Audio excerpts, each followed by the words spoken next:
नमस्तेऽस्तु भगवन् विश्वेश्वराय महादेवाय त्र्यम्बकाय त्रिपुरान्तकाय त्रिकाग्निकालाय कालाग्निरुद्राय नीलकण्ठाय मृत्युञ्जयाय सर्वेश्वराय सदाशिवाय श्रीमान् महादेवाय नमः।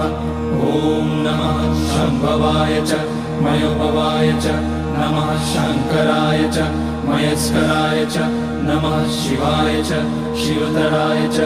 ॐ त्र्यम्बकं यजामहे सुगन्धिं पुष्टिवर्धनम् उर्वारुकमिव बन्धनान् मृत्योर्मुक्ष्यमामृतात्।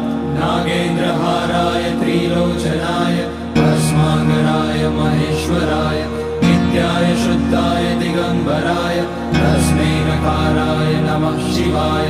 मन्दाकिनी सलिलचन्दनचर्चिताय नन्दीश्वर प्रमथनाथ महेश्वराय